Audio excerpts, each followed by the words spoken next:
Hello, and welcome to the Tavern Chat podcast.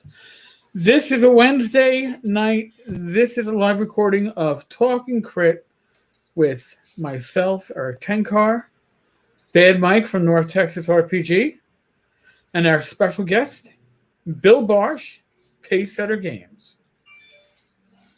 Now, before we delve into tonight's I guess we're gonna have to call it a hex crawl because we prepared the hex crawl. Yeah. Yes. We are actually sponsored. This episode of the Tavern Chat podcast / Talkig Crit is brought to you by Frog God Games' very own Orcus on 34th level. Available exclusively on Indiegogo, whether you play Swords and Wizardry, 5e, or the now resilient Pathfinder. Because, as I'm fond of saying, you can't kill the fucking system as much as Paizo would like. Orcus is waiting for your intrepid party of adventurers. Go to tenkar-tavern.games /Orcus. And, folks, that's important. If you do go, use the link. It shows that you listen to the show. And pick up your copy, because your party will probably curse you. Now, on with the Hex Crawl. Bill, thank you so much for joining us, by the way. Well, thanks for having me. Yeah. Listen to you guys all the time. It's a great show. You're just saying that because you're trying to get like free stuff from me and Mike. But we don't have any free stuff. Well, like we're trying to get free stuff from him. Well, all right. But I probably have it all already. You know, I probably do. Now, this was not planned. I honestly didn't plan this, but last week we had Tom Wilson on, who is who wrote the latest Kickstarter from Pacesetter, Triptych, and tonight we have Bill on. And so we're going to talk about Triptych again because we talked about it last week, and we're not getting compensated for this in any way whatsoever. This is just zero, absolute nothing. freebies. We're not. We're really not. No, believe me. I love compensation. But we're not getting any. So you got another 24 hours for your Kickstarter for Triptych? We got 24 hours to go, and we're creeping up on, I think, 300 backers. I can look it up for you. It did pretty well. And Tom it killed it as far as is writing something for us. So this is the first project we've done where someone actually wrote. We didn't do it here in-house at Pacesetter. Yeah, we're at like 13.4, 13.3. And it's moving along quite fast. It's got about 24 hours left. So tomorrow night around, I think, 8, 9 o'clock Eastern time, it's going to expire. But anyway, you had Tom Wilson last week, and he did a great job. The guy is, like I said, he's a workhorse. He's a machine. He is. He is. It's crazy. And it's we're excited. It's going to be a cool book. It's just kind of a neat niche product within the niche of our niches.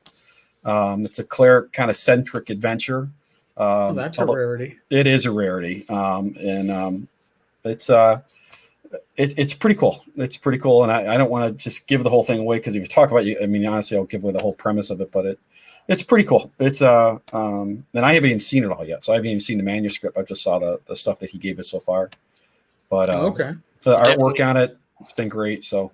Yeah, definitely give it a look-see for those out there. This is not intentional. We did not mean to pimp it twice in a row, but Pacesetter Games and then written by Tom Wilson probably does deserve to be talked about a little more than normal. So yeah, and like I said, we're excited to do something with Tom.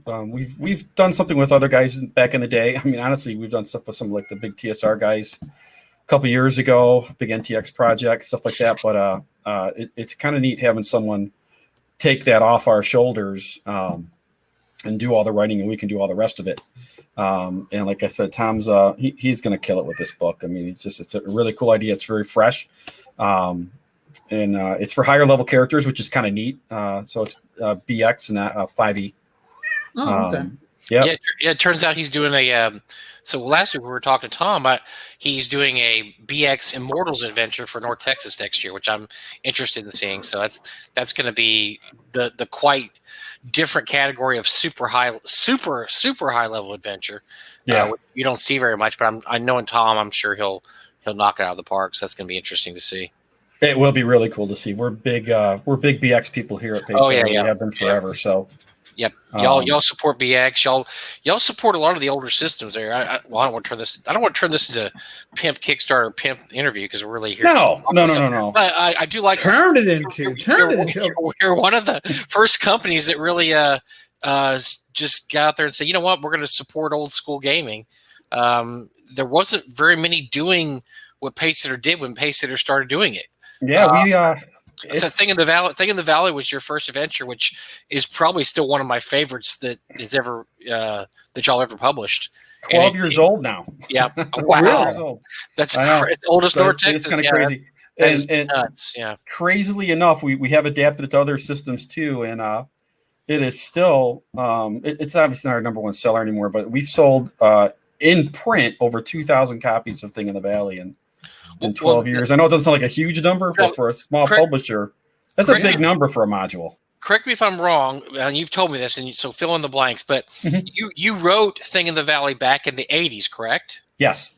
And you wrote it it was going to be a TSR adventure, right? It was technically, yes. It was actually sold to TSR. They sent me a check in the whole 9 yards. Really? Yeah, it was for BX. And then they pretty much dissolved BX. And it got put in a filing cabinet somewhere. At the time, it was my whole gaming life story is kind of weird with all that. I think they purchased it right before I went in the Army, and then I kind of got out. I did a little bit of gaming when I was in the Army, but I got totally out of that whole end, and pretty much forgot about it. And it obviously never came out. And I just decided, 30 years later, I'm like, you know what? They're never going to do anything with this. They probably don't even know they have it. It probably wound up in a dumpster somewhere. So there you go. Along with a lot of copies of a lot of everything else, right? Covers, and orange B3s, and yeah.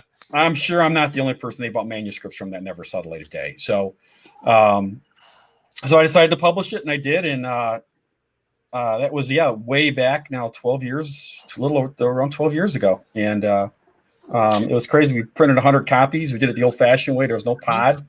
I went to a printer, had it printed just like the old TSR module, separate cover and everything, and had a ton of artwork done for it. And I was like, well, we'll see what happens. And we sold those 100 copies in less than 24 hours. It was crazy. It still holds up. It's very BX in tone, yes. Which makes sense because you could tell it was written for BX, very much so. It is. It's even hard to get out change because we've actually released it for 5e now too. But if you read it, it's not you can play it in 5e obviously because it's converted for it. But it's a BX adventure, pure and simple. Right. I mean, and that was with a lot of our stuff. I think we did, in the following 7 or 8 years, I think I put out 55 first edition and BX modules. Wow. In that time period. So now let me ask you a question, or just because this was when you were doing Pacesetter, because this is about the time North Texas North Texas Convention started, so 12 years ago. It's the exact same time period. I remember you came to the first North Texas Convention. Yep. You drove, which had to be a beating.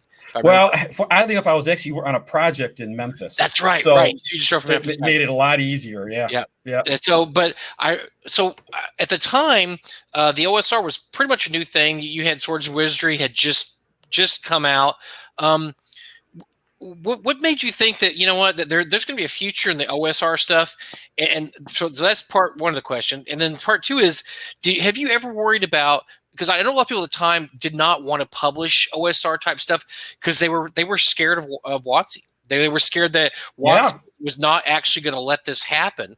And I'm not going to name names, but several really big people in the industry would not publish anything for the OSR. And I know exactly who you're talking about because I've talked to them numerous times. And they still won't do it. Well, and listen, and we don't have to name names. Could we name the publishing company that was formed at the time?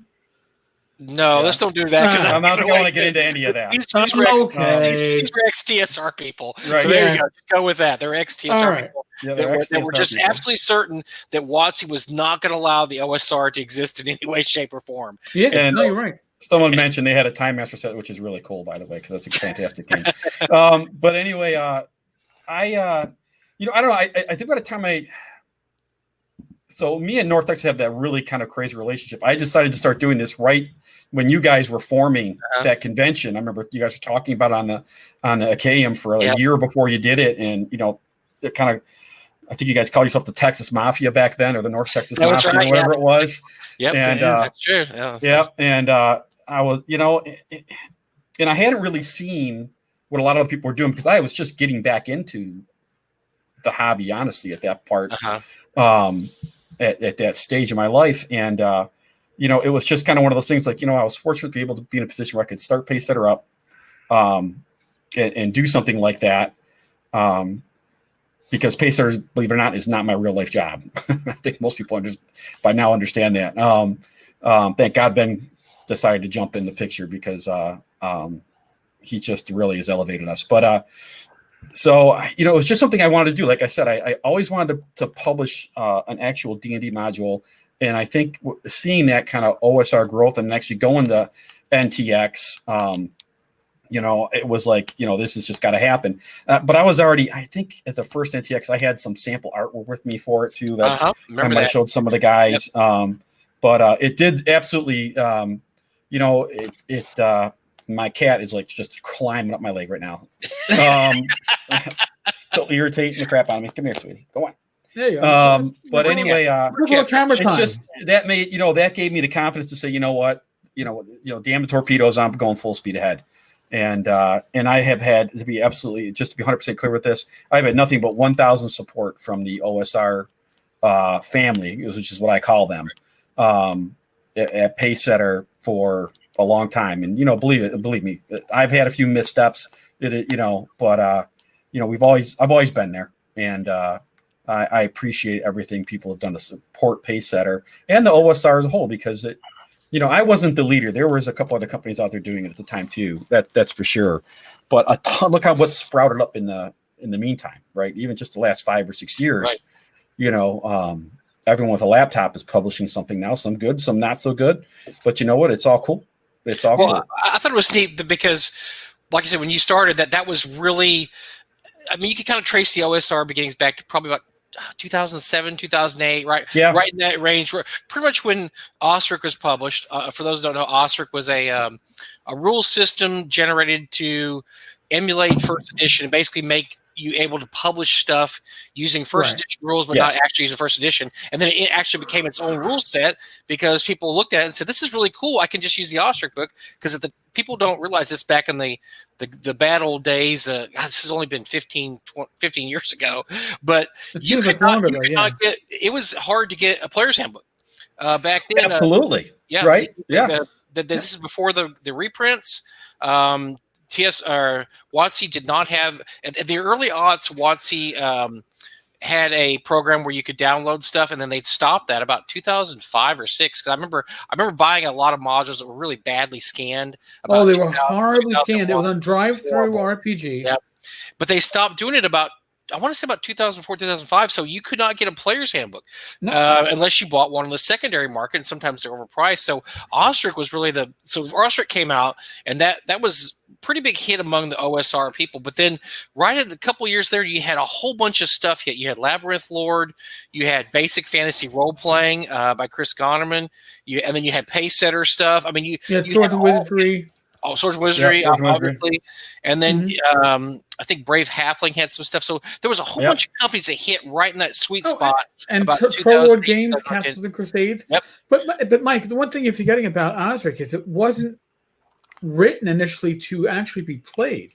It was written as a publisher aid to say, hey, my adventure is for use with the Osric rules, which happens to emulate the first edition rules. And like you said, people were like, well, I can't, I sold my 1 books, I threw them out, I'm coming back to gaming. These are the rules I know. And oh my God, they're so much better organized. They make so much more sense than the rules. When I was a kid, I mean, I liked the fact that it was written in Gygaxian prose. That to me made it cool. As an adult, it hurts my head. And I no longer want to have to translate. What's funny is I tell people it's the funniest thing is, the player's handbook doesn't have an index. can you imagine publishing a book now that's on index? And so, Osric, the Osric rulebook it's a really good book. And I know Pacesetter, you published BX, but you also published Osric, right? We did a lot. So the first 3 modules we did were BX modules, and then we kind of transitioned into to most AD&D. I was more comfortable with that. Plus, you had the, I just felt a little more comfortable too using the Osric as our kind of a go-to, because there's early Pacesetter modules also compatible with Osric, every single one of them, and we did probably the next 30 of them for AD&D and Osric. So 35 or maybe even 40. You'd think I would know these numbers, but I don't. It's been a long 12 years. But we did a ton with Osric, and we still do to this day. Every year at NTX, we still run the AD&D Open, and that's we still published an AD&D module to go along with it. Yeah, very popular. And for use with Osric, our friends at Blackblade still have that book available for people. So I think we will always do that, even in this 5e world and that kind of thing. But we've kind of made even a transition more over to BX. I mean, about a year and a half ago, we had the bright idea of, what? People have a hard time, just what you're talking about, getting their hands on these books. And I'll be the first to admit, as a caveat here, I am not the guy who's always on the internet finding out everything about the whole industry. I'm just not. It kind of you have to hit me in the face with it most of the time to figure out what's going on. Again, it's my real life job just really occupies a lot of my time. So my opportunity to do Pacesetter stuff, I'm really kind of zeroed in on that. So we were like, hey, you know what? Somebody needs to have a BX rulebook. So, and my idea in doing that was not just to reprint the BX books, but to do them in a player's guide and a dungeon guide. We couldn't call it the Dungeon Master Guide because, believe me, we put that somewhere, and we got an email from the legal department. Nice little. It's not quite a C&D, but the right before you get the C&D, it's the I didn't. You know what? And to be perfectly honest, they were fantastic because they said, "Oh, what do you guys? We see you're doing this. What exactly are you doing?" And we explained it. And we went back and forth maybe for a week with them, but there was never any pushback from them. So, I know a lot of people. I've got a C&D from them. We published something way back with a beholder on the cover, and back with Center Stage Miniatures, actually way back in the day. And we got a C&D for that one. That was fun. But they were fantastic, and but we just said, let's put a BX book up. Let's put a player's guide, because no one's ever done that. No one's had a player's guide and just like a basic quote unquote Dungeon Master guide for BX. And we put that out like a year and a half ago. And, it's just, I think it's a good resource and tool for people. And it did really well, and we still move a lot of them. And that just shows you the power of BX though. I mean, my goodness. I mean, you talk about a following. That's my favorite. That's my favorite con game, or to run game. When I run games at cons, I run BX because it's just so easy to run games. We did the AD&D tournament this year. We did it in BX, because it's just fun. It's fun. It was easy, and we had to do it all virtually this year. So that was kind of the thing. Was like, it's just let's simple this down as much as we can, and make it easy for everybody. And that's BX. The beauty of BX. It's just so smooth. Well, it's Arrow Otis's favorite game too. I know. Because Arrow, he's played my B1 game 2 or 3 times now, and he loves BX. A lot of those old TSR guys that they still enjoy BX. And Steve Winter, big BX guy. He's written some stuff for us in BX. Yeah, he loves BX. Yep. But it's just a great system. It's easy. It's very easy. It's really simple. There's not a lot of extraneous garbage. Now, the rule book's not put together very well. Your rule book's actually put together better than the original rule book. Well, that was kind of the purpose in us doing it. Was you're right. I mean, I love my BX rule books, period. But it was kind of like, let's put these together in a way that is easy for people to use. And the whole concept was having a player's guide. Was that way, if you're sitting at the table, you can just pass out a couple player's guide to your players. And not going to have all the monsters and magic items and all the other crap in there that they really don't need to be looking at. It's just a player's guide. And we called it BX Remastered, and that was the official title of it, because we also did we modernized it a little bit. I mean, it's core BX. You can pull out B3 and play with our BX RPG and play it and not miss a beat. But we added some gimmicks to all the character classes and that kind of thing, just to kind of up them a little bit. And to kind of like, if you got someone who's only played 5e, let's say, and this is something you and I talked about a little bit earlier today, Mike, we can get into that. If they've only played 5e, they've never played anything else, and someone wants to introduce them to an All-Star game, they can take like basically our BX RPG, and it makes that we feel it makes that transition a little easier for them. They're not going back to 1979 or 1980. They're Right. playing a BX that's kind of programmed for people who play D&D today. So that was a little bit of our thought process. So we kept it totally old school, but our thought process was if BX was released today, this is kind of what it would have looked like. That was our thought. And to be perfectly clear, I know Steve Marsh, Steve Sullivan. I got together with them a little bit and said, hey, we're doing this project. And, these are the guys who put this together back in the day. And they wrote forwards for it and everything. Was really cool. So great project. But anyway, it's not about Pacesetter. It's about BX, and BX is awesome. It is. It's the original BX books. So people call it the Mulvey edition, but yeah, people call it the Mulvey Cook Marsh edition because that's really that's what they are. Yeah, yeah. And so by the way it was put together, it was not. If you look at the rule book now, it's kind of you're always flipping through the pages. I think that's a problem with a lot of old school rule books is you're flipping a lot. I did that the original players because stuff isn't. Writing games wasn't the art form it is now. And to be totally fair with BX too, they got put under the screws to put that out. They were given virtually no time to do it. Mm-hmm. I know I talked quite a bit to Steve Sullivan about it, and just the pressure he was under as the editor of the whole project to get this thing out. It is amazing how great those books look because there's no way back in. They were doing stuff. They were still typesetting stuff back then with wax paper, for God's sakes. Right. It's crazy that they were able to put that together the way it is. But you are right. And that was, like I said, kind of our thought was on it. If you're coming to it fresh and with your 2020 eyes, we wanted to have something that looked a little more up to date. Well, you can't do books like you used to do books. You would want to. You really would not.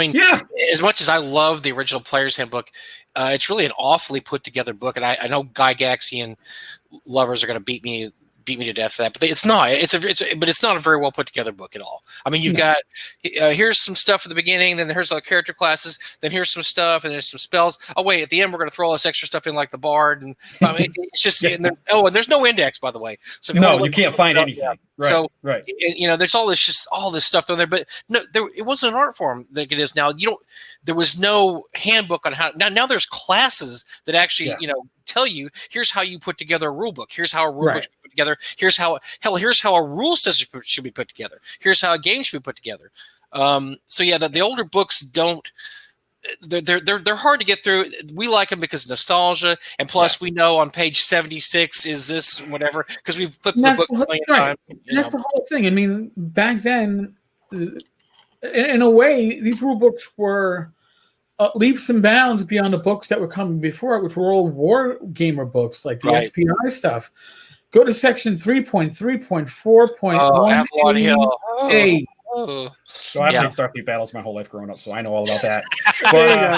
But you're right though. But if you take a look at the little brown books, I bought my white box off the shelf from my hobby store. I was 14 years old, and it was like probably a fifth print white box, and I opened that up. I couldn't figure out what the hell was going on in those books. You had to have no idea. It was a different book back then. You had to have somebody explain. So you were expecting it, and if you talk to Tim and Gary or Tim and some of the people back then, you were expected to learn the game from somebody else. And Tim tells the story a million times where when they played the game, the next month he sent so many questions to Gary about the game that Gary hired him. Oh yeah. He was, what is this? It's a great story.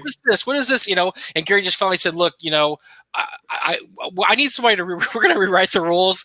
And so I need somebody to help me out. Could you help me out? Because, here's this guy, Tim Cass, sending him, 500 letters about what does this rule mean? What's this character class do?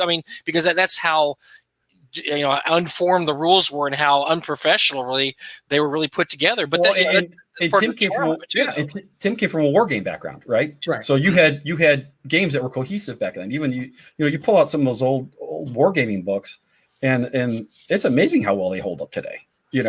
So when Tim's looking at going from his war game background, and now he's reading this RPG, and he's like, "What the hell is this?" Yeah, what is exactly does this spell do? It doesn't Right, say. It's very general. What are you supposed to do here? Yeah, everything was very general, and he had to ask Gary, send notes to Gary, like, what does this actually mean? What does a magic missile really do? What is sleep? What is this happening there? And right. So, and that's almost a feature of the game. Now we look at it now, we think that's really cool because that's just how it's a very nostalgic look at the past. We just had a cool Facebook comment cover about Fantasy Games Unlimited and their early rules too. And I'm a huge FGU fan, and for nostalgia's sake, but absolutely right. They were just, oh my God, trying to get through those books. Oh, Bushido, yeah. I actually figured out Villains and Vigilantes. That was FGU. That was FGU early. I figured that one out, but man, I could not figure out Bushido. No, Bushido. Everyone loves the game, except you have to have someone explain to you how that actually works. The pirate one was terrible too. The pirate one was a great idea. I remember reading it was Pirates and Plunder, or I can't remember what it was, the FGU one, but it was like I couldn't figure it out. I couldn't figure out how to play it.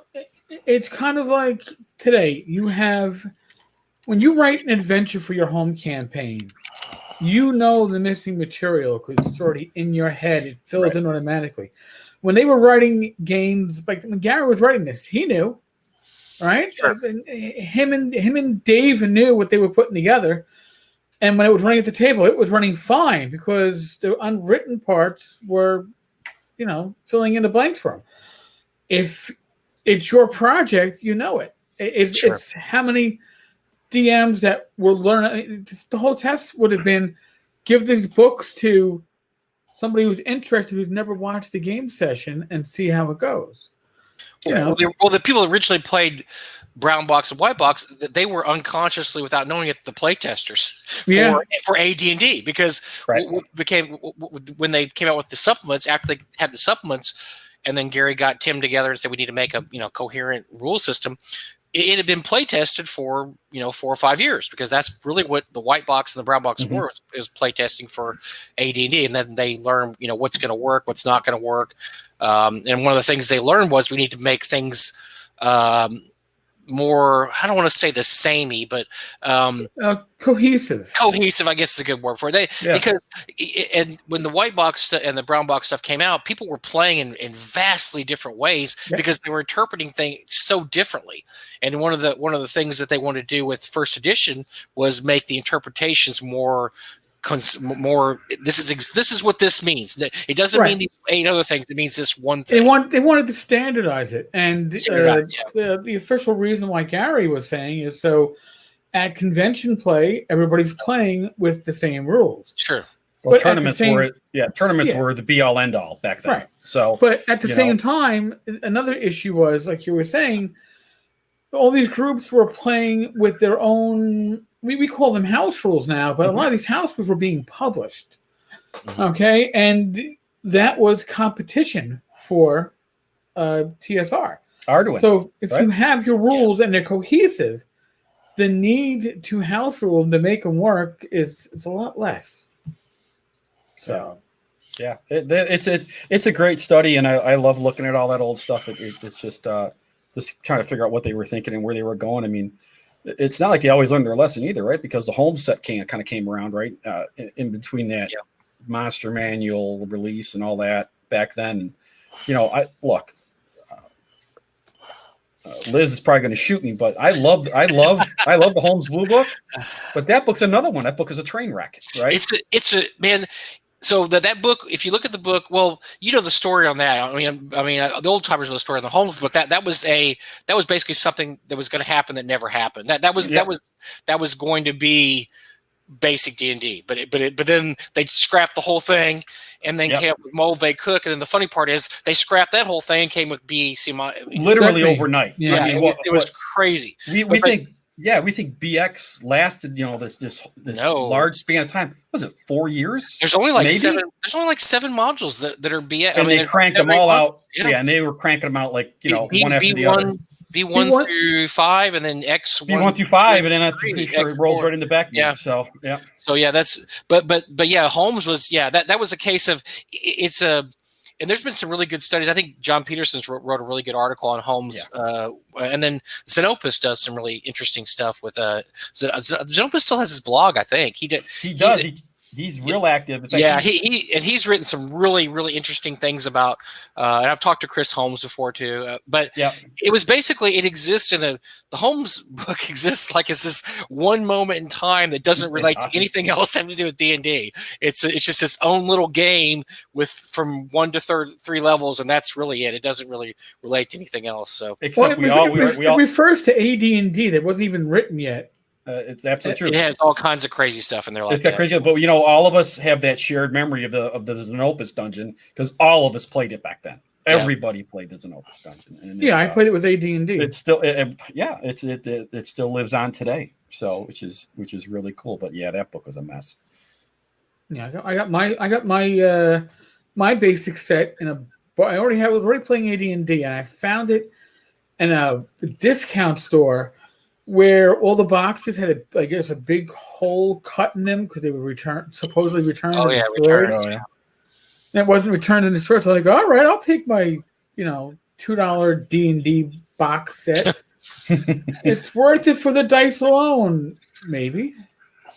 That's true. It really is. Yeah, Holmes was our kind of get through because I bought my Holmes set back in, it must have been around late 77-ish, 80, 78 maybe. And so I think the Monster Manual so the books, they put those out in a weird order too, right? The Monster Manual came out, and the Player's Handbook, and then finally the DMG, so where you could figure out what the hell you were doing. A year apart, which is crazy. It was crazy. Well, they put them out at conventions back then. I mean, everything was convention released. I mean, I was real big with Metro Detroit Gamers back then, and TSR they released everything at Gen Con or basically R2 conventions, WinterCon or MichiCon. That's when they released all their crap. Well, Monster Manual was first because they figured that can work with Basic Expert, right? You can and then the Player's Handbook, because then people can do it. I know I didn't.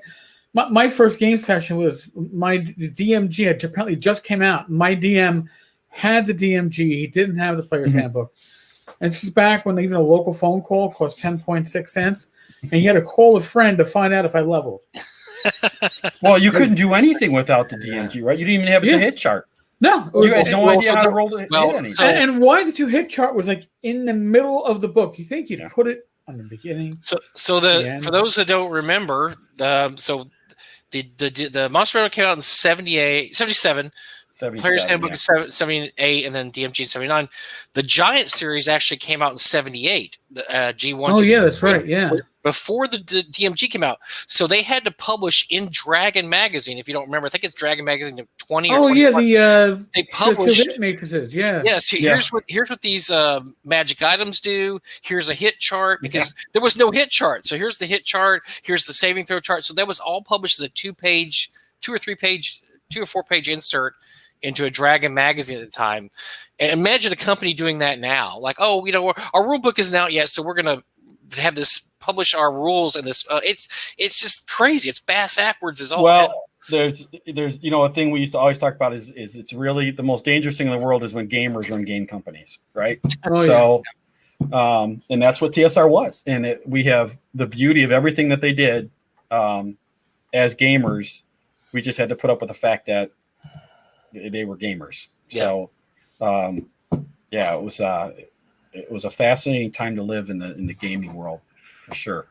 Well, so moving a little bit from this, that was a wonderful trip down memory lane because Bill and Eric and I could talk about that for like 8 hours tonight. Probably. Oh yeah, easy.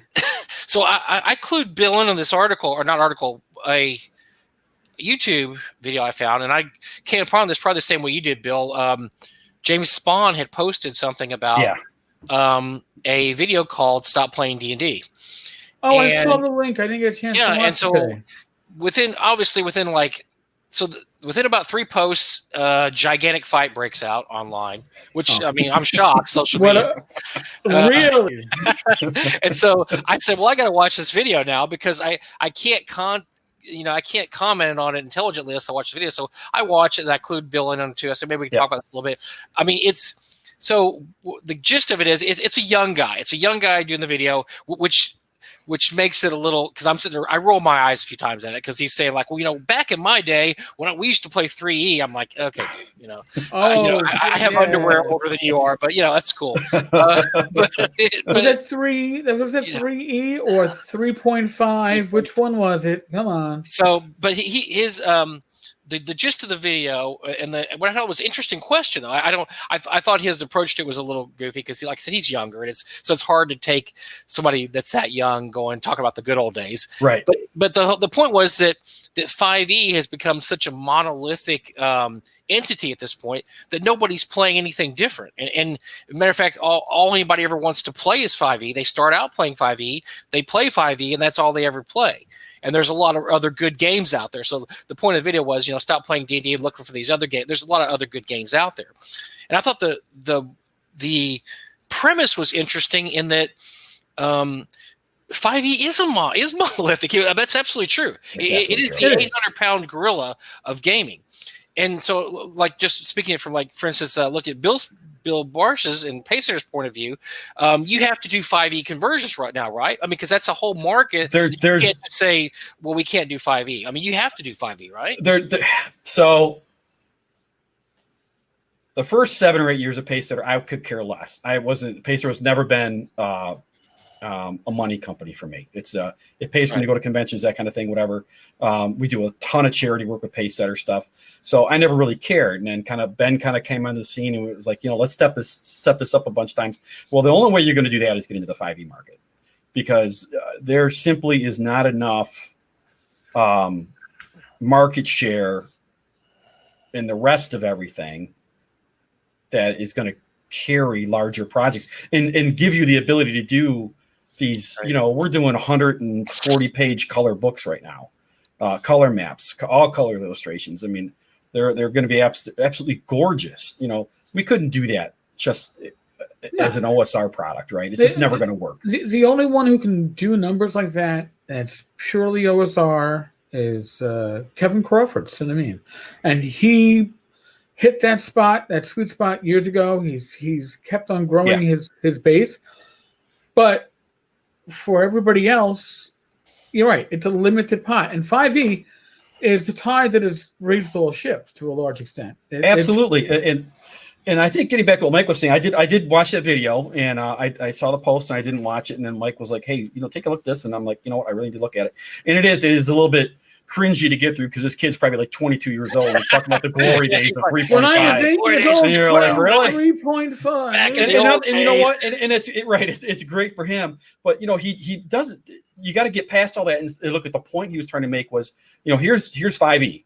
It is like Mike said, it's an 800-pound gorilla in the room. It dominates everything. Okay, but it's not a bad thing. It really isn't. First of all, it is a very good game. It's not my game necessarily. It's a fantastic game. Right. It's a fantastic version of D&D. But it has, and there's a danger of it sucking all the oxygen out of the room. And I think that was kind of his point was, there's more out there than D&D. I mean, he actually brought up games like Paranoia. I mean, I was like, wow, this kid knows Paranoia. Yeah, but which edition? Come on. I don't know. It's the latest one. Let's not get carried away. Right. Unless we're not going to get carried away. The first edition box set where they left my fucking dice out. Yeah. So.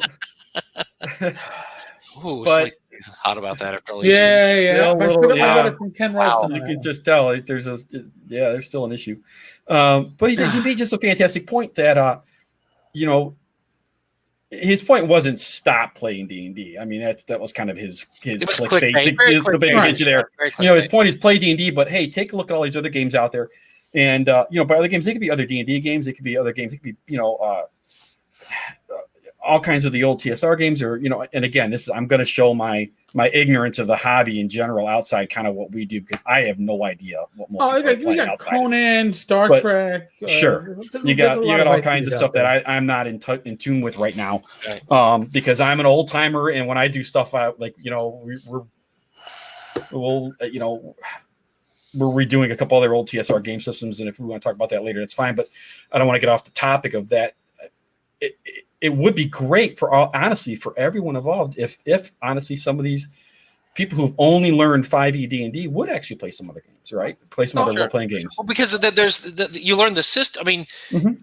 I mean, D&D is an interesting system, but it's not the best system out there. I think Chaosium system is a great system. I love percentile systems. Hell, there's a lot of different systems out there that work really, really good, and that probably even work better. I like dice pool systems. To be honest with you, I think dice pool systems are really interesting. They're cool. It's just a right with them. Whole other variety, right? It's a totally different mechanic that you use.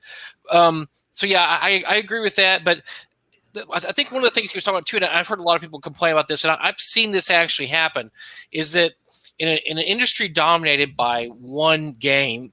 And a lot of this has to also do with Critical Role, because a lot of people have come to D&D now through Critical Role. They get people to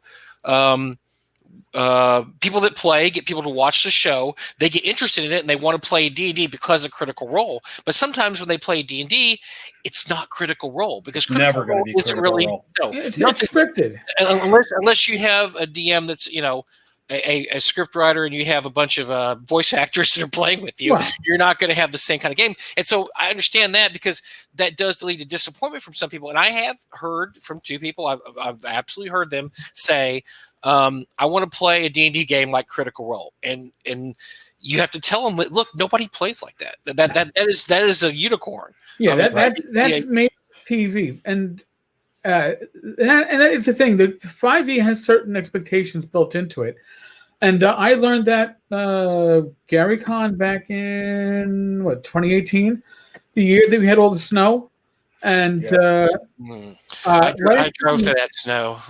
Last moment, literally, like 3:05. It's a 3:00 game. I'm told I'm running a 5e session of Rappahatnock, and I'm like, you're out of your fucking mind. I don't know 5e. Well, here's the rule book. Here's the adventure. Go with God.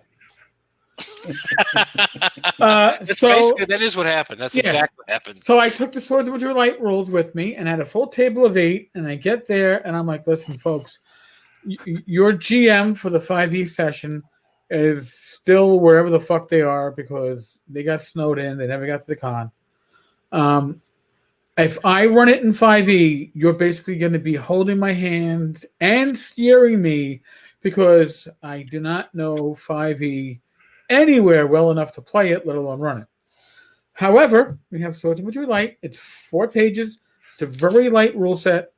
It is D&D stripped down to its bare essentials. If you want to give it a shot, I put these rules together so I can run them without even reading them. Out of the 8 players, 1 got up and said thank you, but no. Okay. Of the other 7, they stuck it around. We had characters going in 15 minutes, and they grasped the difference, except for 1 player who kept the one to go, I detect lie. Doesn't work that way. I'm going to roll my intimidate. Doesn't fucking work that way. Please. But they, 2 of the players came back to the Frog God table literally right after that game to pick up the Swords and Wizardry rules, and 2 more stopped by the following day to talk with me and get more copies of the light rules to bring back to the gaming group.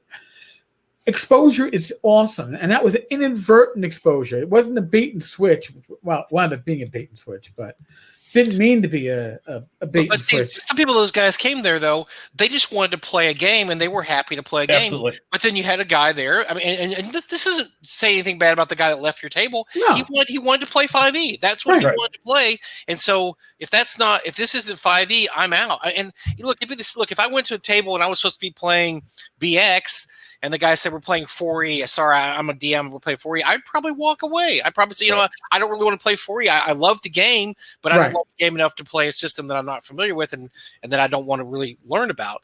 So yeah, I mean, that's part of what this guy was talking about when just the fact that 5e has taken over everything. It's also created expectations in people that they won't play any kind of rule set that isn't 5e.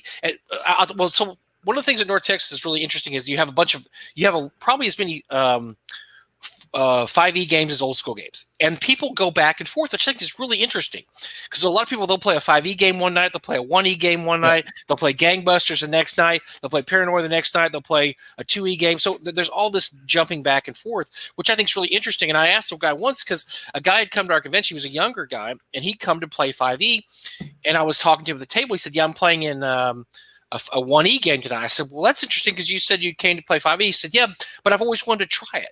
I always wanted to try it. This is the perfect chance to try it.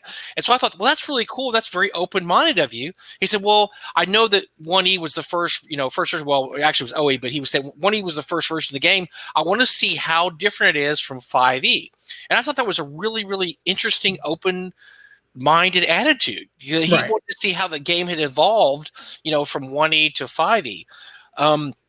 I don't know if there's a lot of people like that. I think most people want to play what they want to play. And look, it goes the opposite way too. There's a lot of people that only want to play old school games. They only want to play games pre-2000. They won't try 3E. They don't care about 5E.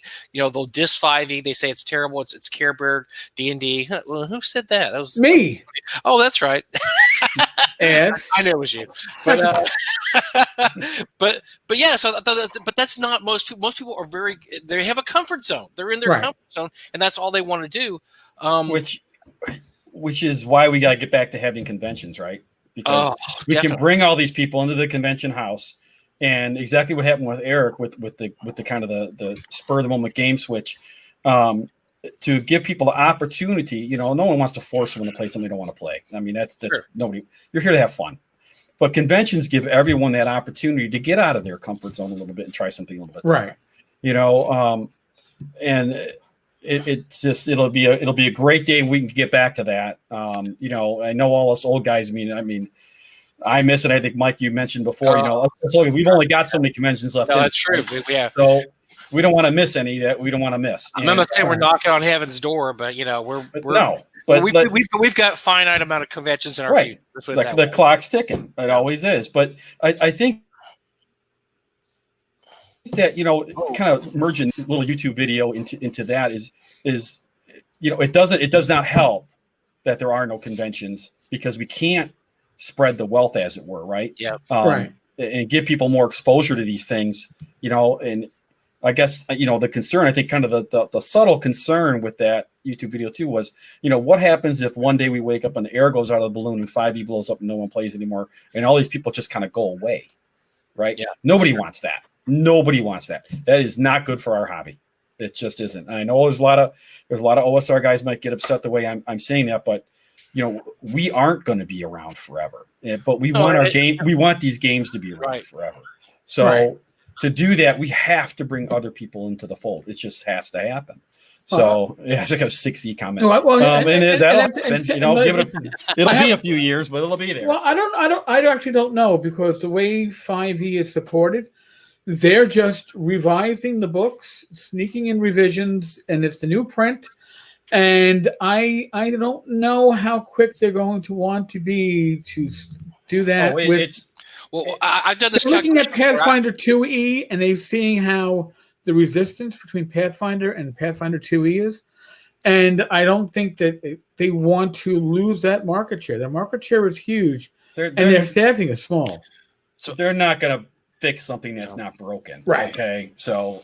But it's at some point or another, it's going to come down the road. It just will. I did this calculation before, and I wrote it all out. And so, rather than, I don't know who keeps listening to the show, so they may have heard the story 8 times. We're going to tell it again anyway. So there. 1E was 77 through 87. 2E was 87, 80, whatever, 89 through 2000. So it's usually about 8 to 10 years of games. We're only about halfway through 5e's life cycle. Exactly. And it's selling gangbusters. So if there's 60 on the horizon, they're stupid. There's no reason not to milk this cow for another 4 or 5 years. And they absolutely will. I agree with you 100%. And like I'm not going to sit here and stand on a hill and promote 5e as the greatest game ever, but it is a solid game. And for people who don't realize it or just have a preconceived notion that it is not, it is. I wouldn't say it. I didn't care for any of the 3E stuff, and I was kind of out of everything at that point. Anyway, but I still bought stuff when I went to the bookstore. I'm like, I'm going to buy a new D&D book. I'm going to buy it. I hated 3E 3.0. I hated 3.5. 4.0 was a war game. 5e is a fantastic game. And I think what people need to realize about 5e is, and Wizards has done, and a lot of people don't give Wizards props for this.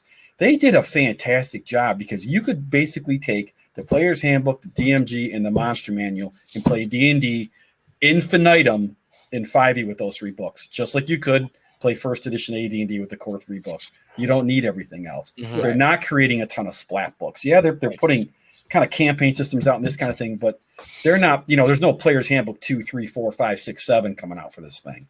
And I think that's kind of that should tell you alone that it's a good game, and it is going to have some endurance. It is going to stick around for a while. Random Facebook user made a really good point here. A huge difference I've noticed between the old school mindset and modern younger 5e gamers is the knowledge of Appendix N. No one on my gaming table knew about any of these stories. So, and drew their inspiration from video games. So that was one of the draws when we first got in the game, because I would tell people that hadn't played D&D back in the 70s, well, this is like playing Middle Earth or Tolkien, or it's like playing Conan. And they were like, whoa, they were into that. Like, oh, I can play Conan? Yeah, you can be Conan. You can be Legolas. You can be Gimli. I mean, they were like, whoa, that's awesome. And that's true, random Facebook user, whoever said that. It is very true. You don't see that anymore. You don't see people getting in the game saying, hey, you can play Conan, you can play Tolkien, Middle Earth. Instead, I can play WoW. I can play WoW. You can play Critical. Hey, you seen Critical Role, right? Yeah. Well, this is the game the Critical Role guys play. Oh, it is. Oh, I love Critical Role. I can get into that. Or like you said, the video game. Like, hey, this is a Monster Hunter. You play Monster Hunter? Yeah. This is like Monster Hunter, except this and this. Oh, it is. Okay, I'll play that. And so it's a totally different mindset coming into the game now. And 5e just absolutely perfectly taps into that mindset. I mean, it just does a great job of tapping into the it absolutely does. And, you like to say, you can't diminish the star power that's behind it too. You've got some big Hollywood names that are playing D&D and they're out there. They're coming to gaming conventions, for Pete's sake. So all that combined just creates a different little bit of a different world for some of us old guys to. Right. We're not going to marry into it necessarily. I think all 3 of us don't play 5e, right? Do I own the books? Yes. Absolutely. No, I own them all, but I have, I'm lucky. I have my son Ben, and he's the 5e guy of the family. I mean, I'll play a game of 5e at a con maybe, but if I'm going to a con, I'm going to sit and talk to you guys all night long. Yeah, so, I don't play in games anymore. I run games, or I work the table and I socialize, because that's really where I get my enjoyment. So let me veer off a little bit, because you did mention something. So your son Ben is and man, I give that kid a hard time, and he's not even a kid. I just give him a hard time. Well, no, he is a kid, because we know him awesome from a kid. Awesome dude, yeah, right. So awesome dude. But so what's it like bringing your son along? And so I guess he's the heir apparent Pacesetter now. He's helping you with Pacesetter stuff. He's had some successful Kickstarters of his own. Absolutely. How do you feel as a dad seeing that? That's gotta be a cool feeling. It's a very cool feeling. It's a very cool feeling because he grew up he didn't game growing up at all. I mean, we might have played D&D a few times. No, as a matter of fact, I don't know if you remember, he probably told you that the first North Texas he went to, he sat down because he didn't have a game. On your B1 game. B1 game goes. This is the first time I've ever played B1. I'm like, really? He goes, well, really, can't even remember when I've ever played D&D. I'm like, what? Your dad's Bill Barsh. He played like once. Yeah. He's like, I never really played D&D. I was like, he won't talk about it much, but he was a very athletic kid. He played travel sports, travel football, baseball. He played football. He was an anti-nerd. I got you. Yeah, in a way, but he it just absorbed a lot of his time. My daughters are the same way. They're all athletes. They all did very, very well, and they were very successful at it. Even up and beyond high school and that kind of thing. So. You didn't have any expectation that he was ever really. I never had an expectation, And all of a sudden, boom! He's like, okay, I want to write some stuff. And the funny thing happened is I took him to a Gen Con. I don't know how old he was. He was 12 or 13, and my youngest daughter was 11 or 11 at the time. And I was running the OSR booth back then. And it was the second year I was doing it. I'm like, you know what? You guys are going to come with me and help me. I need some help. So they walked in, and I remember walking into the dealer's hall for the first time on, it was Wednesday night, and we're unpacking, and they had never been to a game convention. They had played Fantasy Forest and maybe Dungeon a few times in their life. That was it. They had no gaming experience. They walk into that dealer's hall Gen Con, their eyes were that big.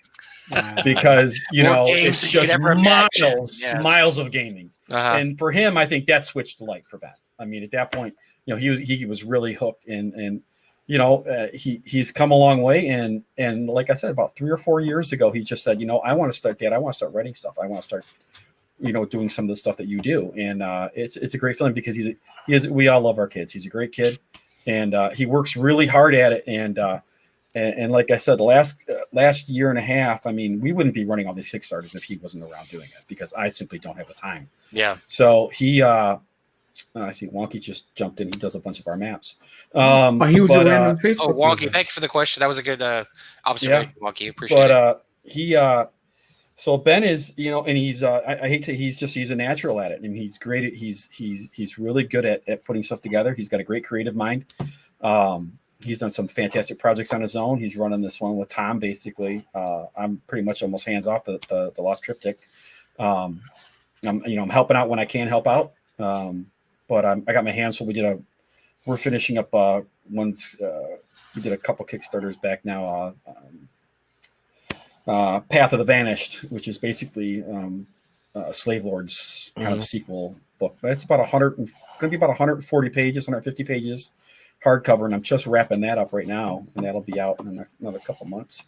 So that's got all my time right now. Well, the great thing about Ben is that he, got people like Ben and Lloyd's daughter Raven, and there's some other second generation or third generation, I don't know what you call it, people in here that make you feel some happiness for the hobby may continue past us old grognards. Oh yeah, absolutely. I'm not going to take Lloyd off, but I'm going to take all the credit for Raven, because he might have had something to do with her. I mean, a little bit. Had something, I think just a little bit. He contributed something along there at some point. I had brought my kids I brought Ben to that first NTX, and the next year, I remember him and I were chit-chatting on something. He's like, I really want to bring my daughter, but it's a long way and blah, blah, blah, and expensive doing it all. And I'm like, you know what? And he's like, well, she draws. I'd love to get her some exposure. And she was, I don't know how old she was at the time, 17, 16. Now she was young. And I'm like, well, let's get her to NTX. So you know what? Like I said, we use Pacesetter to do all kinds of different things. So we actually, I wrote a module called The Raven and the Lone Star. Raven and the Lone Star, yeah. And we sold it as a pre-sale for NTX. I printed, I think, 50 of them. We sold them for $10 a piece. Sold all 50 of them in like 10 minutes because, again, the OSR crowd's amazing. And I said, we're taking that money and we're flying Raven down to NTX. And Lloyd brought her down, and the rest is history, because she does. If you guys don't know about Raven Mech, she does amazing work. She's been drawing for us since then. We her cover and her colors that she's doing for us right now, it's insane. It's literally insane.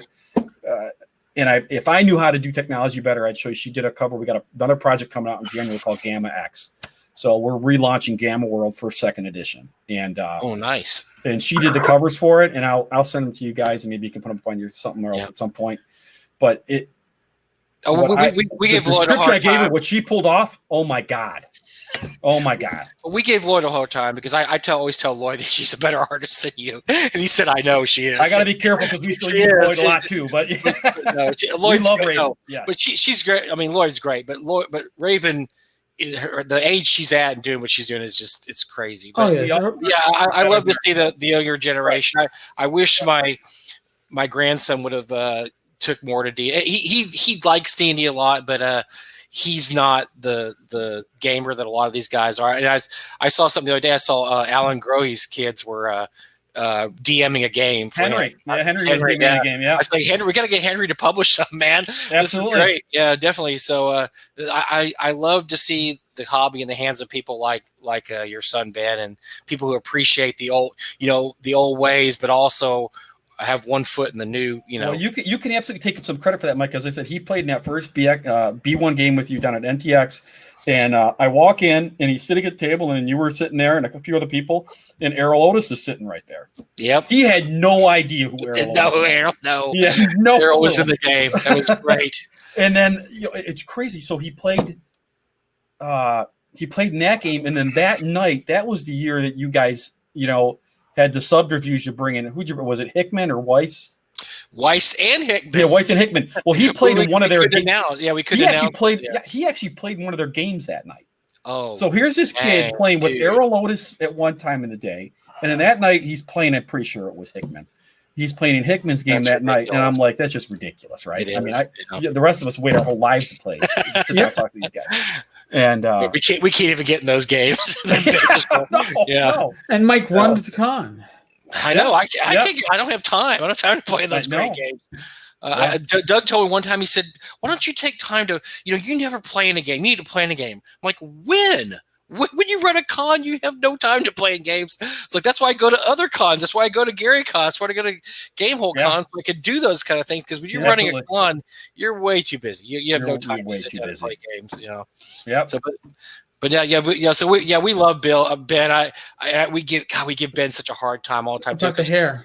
As you know, he's the best hair in the OSR. He's I tell you what, he's a tough kid. That's one of the good things about him playing athletics all those years. He can pretty much take anything to throw. Well, he's embraced that title of the best hair. Yeah. Oh yeah. He's run with that. He's like he's not letting that embarrass him. He's proud of that. No, that's great. Is. Yeah.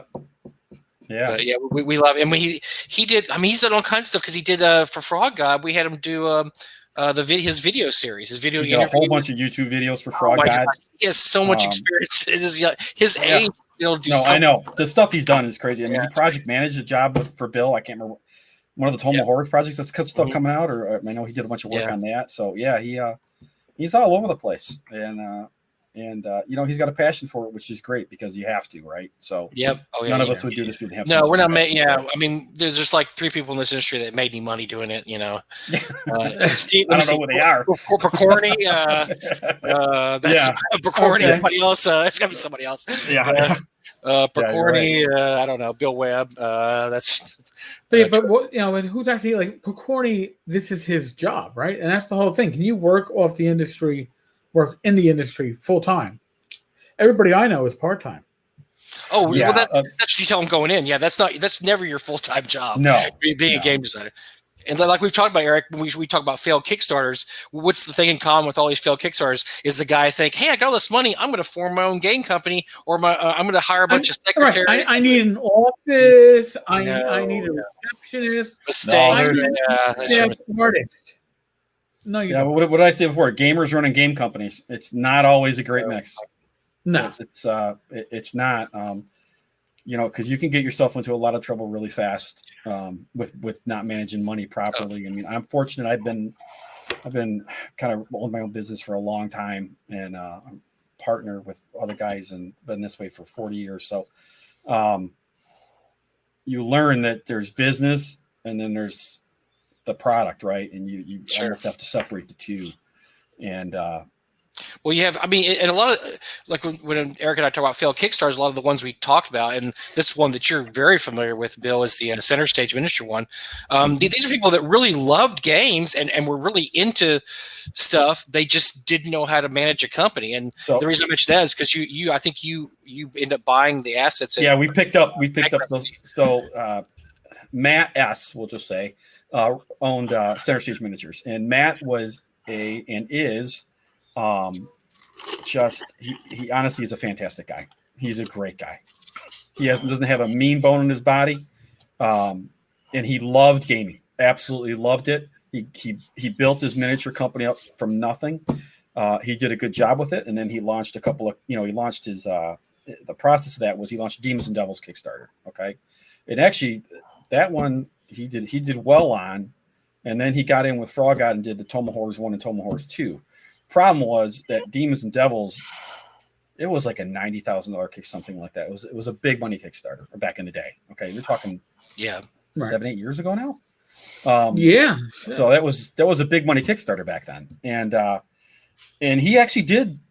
I think at the time he actually shipped about 80-90% of it, something like that. He shipped most of it out before, but then he got into Toma Horrors 1, Toma Horrors 2, where he just totally butchered the lack of a better term, he messed up the math. Well, we saw because he wanted to, at one point he wanted to sell the company to Doug and I before he declared bankruptcy. And we looked at the books, and he was overpaying sculptors, I won't get into details, but he was paying his expenditures way too much for what and then he got in trouble, right? And then and the unfortunate thing is, me and Matt had collaborated on a couple things prior to that. But when he was doing the Tomahorse Kickstarters, I was traveling a lot for work. So I was, again, kind of drifted out of contact with everything that was going on. I backed his Kickstarters, but I never paid attention to what the hell was going on. And by the time I found out what was going on, it was too late because he had already made all the wrong decisions, right? So he tried to buy himself out of the bad Kickstarter by launching another bad Kickstarter. And, that if he would have just come clean, ready to go and said, I screwed this up. There's not enough money here to produce what I said I was going to produce. I'll do everything I can to try and get this straightened out because I still own a miniature company. I can still try and it might take me 5 years, but I'm going to get you your stuff. Right. Well, that wasn't, and take some heat because you're going to take heat in the gaming industry. We don't pull punches. No, but you're going to take some heat, but then people are going to say, okay, you know what? This guy stepped up. Right. He fell on the sword. Sure. But he tried to work himself out of it. It crashed and burned.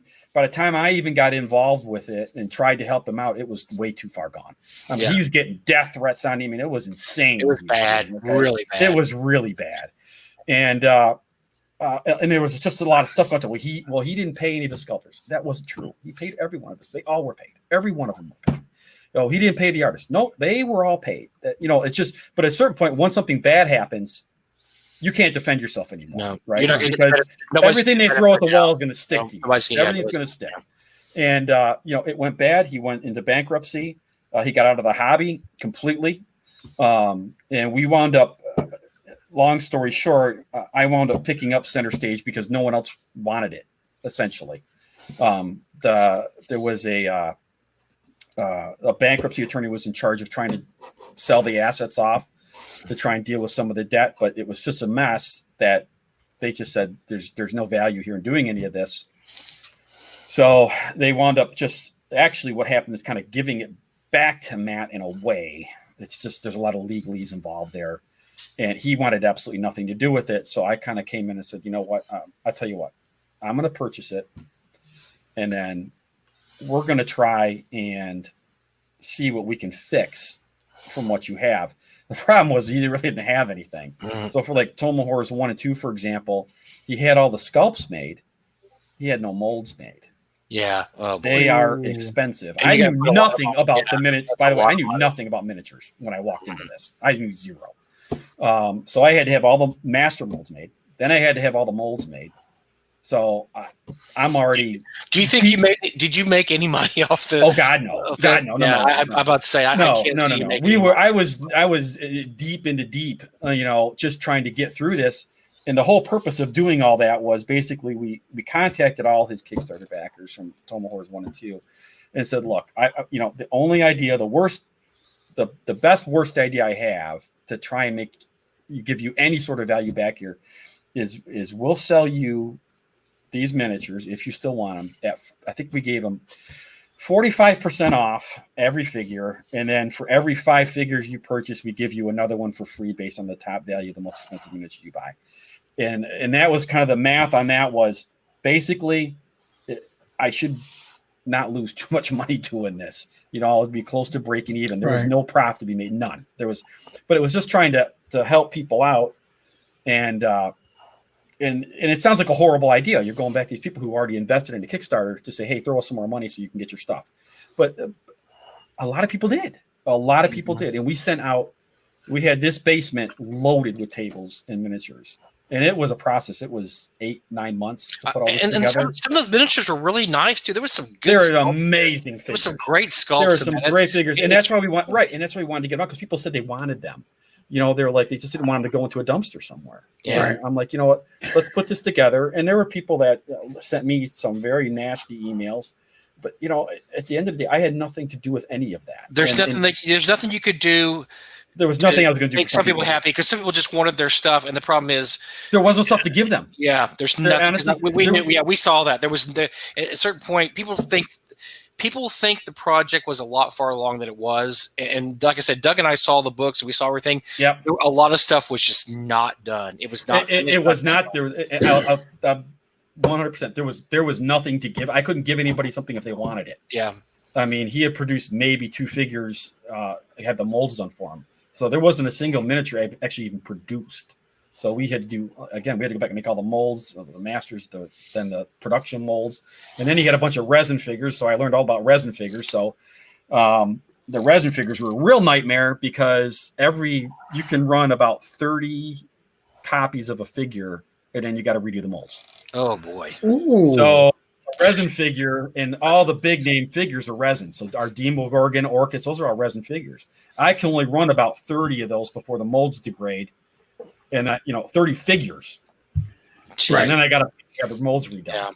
So there was nothing cheap about doing any of this. And I'm not crying or nothing like that. I was glad to do it. As much as I got people saying, you're a terrible human being, I got 10 people said, these are fantastic. Thank God we got these figures because they are awesome. And someone asked if we were selling. Yeah, we did. Because I overproduced a shit ton of the small metal ones. And we tried to sell those off. So, but they're great figures. You still have any of those to bring to conventions, or have you completely sold out? So, of them? What we've done is we still have some. We've sold some through Noble Knight, just to kind of move some of the inventory. But we're not a miniatures company. I got kind of bogged down to 3 years of messing with this thing. And so we're going to decide what we're going to do with all of it. We still have everything. We still have all the molds. They're all up at our production facility in Minneapolis, and we will do something again in the future with them. It's just we've got staff to deal with it. It's not easy. Well, as few people know, but true, we North Texas owns all the Julie Guthrie molds. Yes, and I've been talking with Doug. We've done nothing with him for 6 years. I've been going back and forth because I get emails all the time. People ask me about the Guthrie figures. I'm like, well, because I have talked to Doug about doing something with them, but we've had big name people talk to us about projects that just never materialize. Right. But we've got all those molds, and we actually spun a few 2 years ago because we had a very serious inquiry about somebody wanting to do something with them. We spun them. We went to Reaper and spun them. They spun fine. That they were.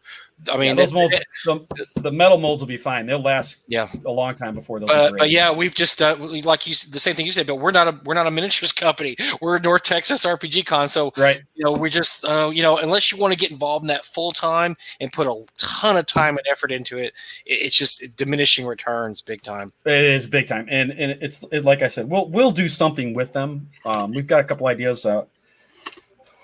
Honestly, the great thing about having Ben in here is we've got about 12 Kickstarter projects in the pipeline right now, and several, at least 12. So you got the Gamma World one that's coming up this. Gamma X will be January. And then we've got we're going to do a Palace of the Vampire Queen reboot because we have all that IP, and then we've got the Blood Cult that we did a number of years ago. We're going to I have that in my show. Yeah, we're bringing that back. And this is where my memory sucks. So we're going to do another. Ben just did a big solo module. We're going to do another one of those. We've got our Red Queen series. We're going to do something with that. I can't even remember everything we're doing right now. But I believe there's 12.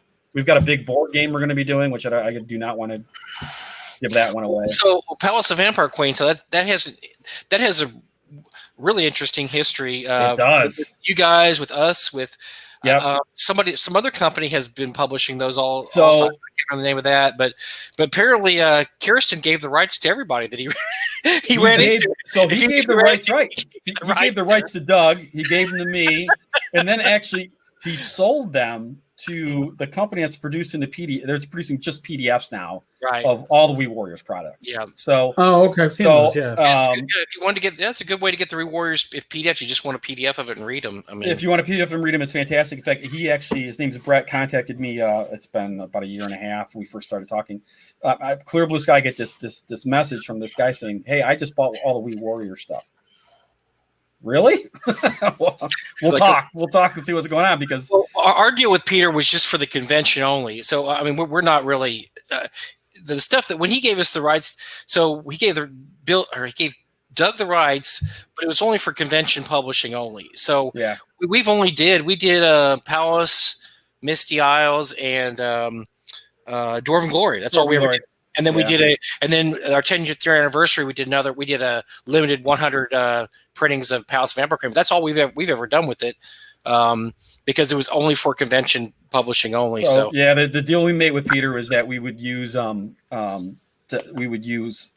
a portion of the sales of our We Warriors products to support conventions, which is no problem. That's exactly what we were going to do with it in the first place. So we've done that with Doug. We've sent him money whenever we actually, the thing I like about it is you had something that was previously so obscure, and then nobody had ever seen them. They were really hard to find. They were really valuable. I mean, they're still really valuable, the originals. But now, if you actually want to see the first D&D module ever published, there's various ways to do it, because you've republished them, and you've actually done updated versions. You've done updated versions too. When Doug and I did them, we just did complete. We did scans. I mean, we did an updated version. We did. So I did both. Basically, we included all the original material, basically scans of the originals, and then we did an AD&D conversion. And published them that way. Now, I mean, so it's able. I just think it's cool now that people. I mean, you can actually find a copy of Palace Vampire Queen out there if you want to read the first D&D module. You absolutely can. For years, it was impossible. You couldn't find it. You could not. Yeah. And it was interesting too, because we come from that collectors group. We've got that background behind us. There were a lot of people freaking out when we were reprinting those that the value was going to drop. It has not happened. No, anything. I mean, we know what's happened to collecting in the last 5 Oh God, it's insane. But it does not diminish the value of Vampire Queen. As a matter of fact, it got people more interested in collecting stuff, because once you read stuff like that, you kind of get the bug, don't you? You're like, oh, I want to find some of this other old stuff. This is cool to be able to find. There's another one of our Kickstarters. We're doing the Misty Isles. There you go. Yeah. As a complete campaign. It'll be either a giant box set, or it's going to be a series of hardcovers detailing all 9 islands in the Misty Isles. So we're gonna republish the first actual published campaign setting. So nice. That's another one of them. I don't know how that one's a little bit down the road. That's probably 7 or 8 on the list. So, but they're super cool, and it is like I said, you can go get a PDF right now online of Palace of Vampire Queen for I don't know what he's selling, $5-10, whatever it is. Mm-hmm. It's just really neat to read those, right? One room you're fighting a goblin, the next room you're fighting a Balrog. That's how we roll. 90% of the other rooms had nothing in it. It's really not a very well published module. But But it was the first. It is considered the first D&D module ever published. It's fun to be part of D&D history by. It is so cool by Pacesetter to be able to republish that. And then, it was be able to meet Pete too. Pete's an interesting guy, because I mean, he's one of those guys who did gaming for a while, then just that's part of his life, and he went on and did something totally different, which is teach college, and he never really looked back at that. That was something, he just did a few years, and then he moved on, and so it was kind of fun to have him the first couple I think we had him at convention 2 and 3 or 3 and 4. I can't remember. We had a couple. It's been a while, but yeah, and he was a different guy, because he was like, he came to those couple conventions, but he just he was like moving on, right? He had moved on years and years back, but he wasn't like a lot of the old timers kind of came back and kind of got back into the hobby, right? Mm-hmm. That wasn't Pete. There's very few. I mean, Kevin Hendricks is one of those too, because when he left TSR, he went to he got his doctorate, and he taught history after that. So he was really not involved in gaming. And there's a few people like that just because a lot of those guys, and you know this too, Bill, just from the guys we know, is they went into the video game industry, worked for Coleco and a lot of other companies, and so they just segued from one role playing type game to another. But there was a few guys just completely dropped out and just hey, I'm going to go get a real job now.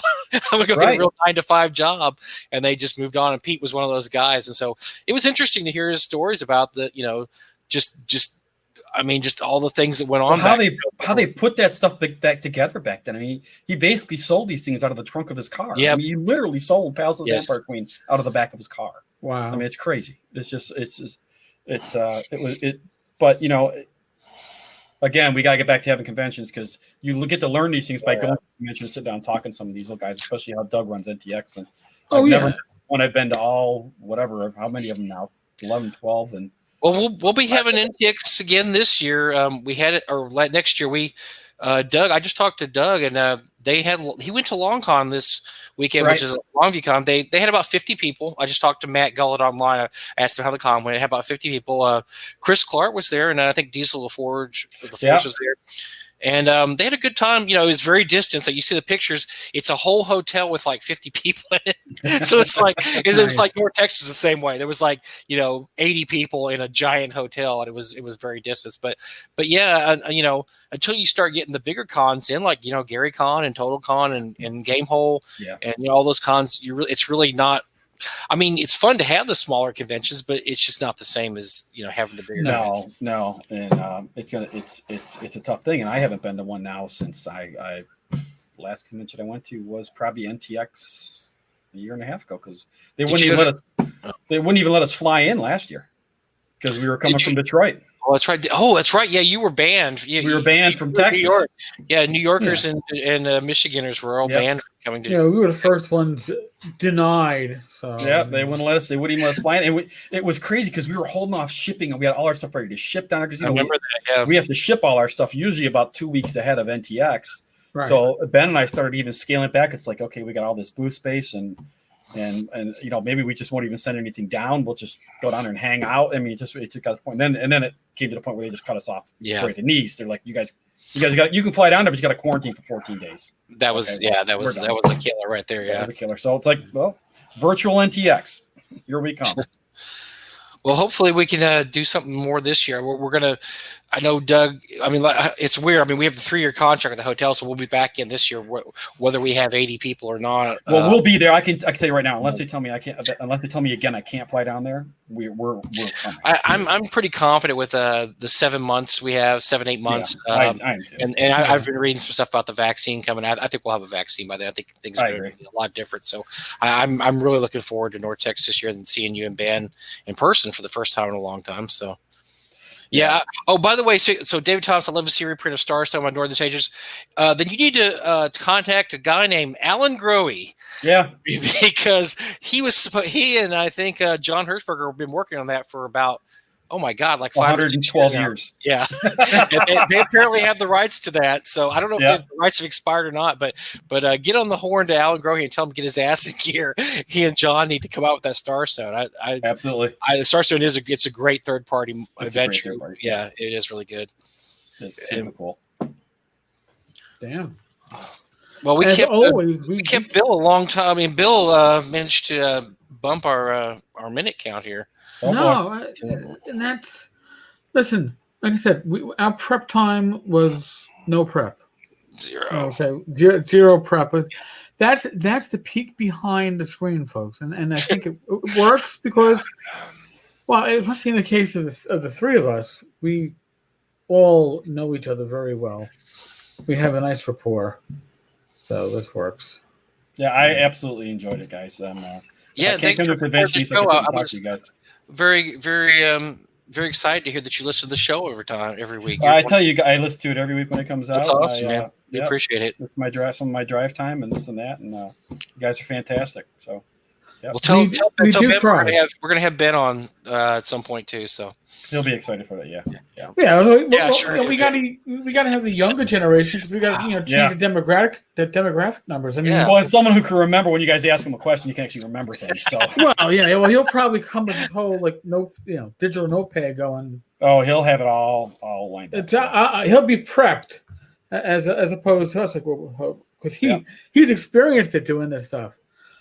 But if you want the demographics for the podcast, basically we skew from about 30 to 60 is like 90% of the audience for the podcast. We don't go. We don't get that younger generation pulled into it. And we don't bring in the Tim Cass and such, but Yeah, But, 30's the 30's the new 60. Or 60's the new 30. Yeah, 63. I like that better. Yeah, I like that a lot better. Like, I'm a lot closer to that number. Yeah, we're all getting a bit older every year. It's like David Thompson is 59 next month. Yeah, man. I just turned 50. What year is this? I just turned 57. Oh, geez. Sorry, 56. 56. Oh, all okay. right. That's right on the road. Extra year there. Yeah. I'm the youngin' in the room. I'm only 53. Jeez. Oh, kiddo, yeah.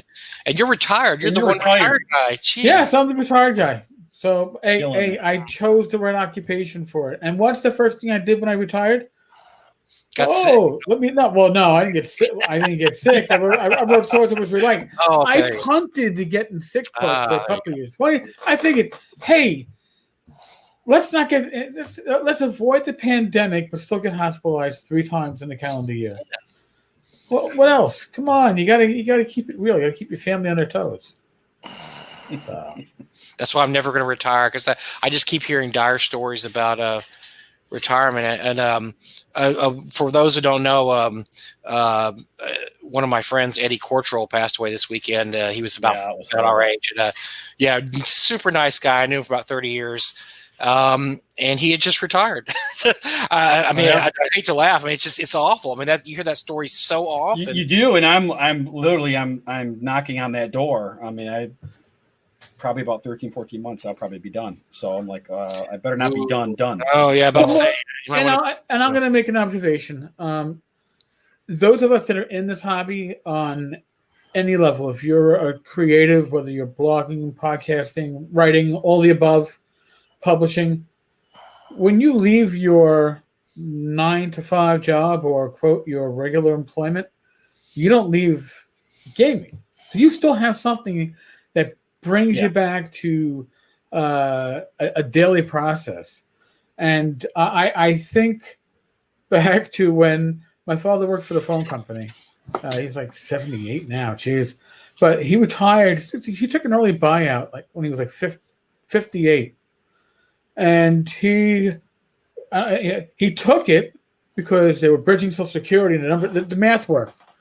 And then he's like, all right, so I think I'm going to drive a school bus and get a dog. And I looked at him and went, you hate fucking dogs and you hate kids. Why are you? Well, I needed something to occupy my time. I was like, yeah, that's going to be miserable. He wound up actually becoming what they call a beach hunter, a metal detector. Yeah. Became his hobby. Oh, wow. The guy still bench presses like 150 pounds. He's at 78. Hobbies are good, right? But this is my hobby. This, the podcasting, Torchlight. It's funny too because we were talking about 5e. I actually got an inquiry earlier today from somebody who wanted to know if Torchlight, was they taking submissions? That hurt. Oh yeah, definitely.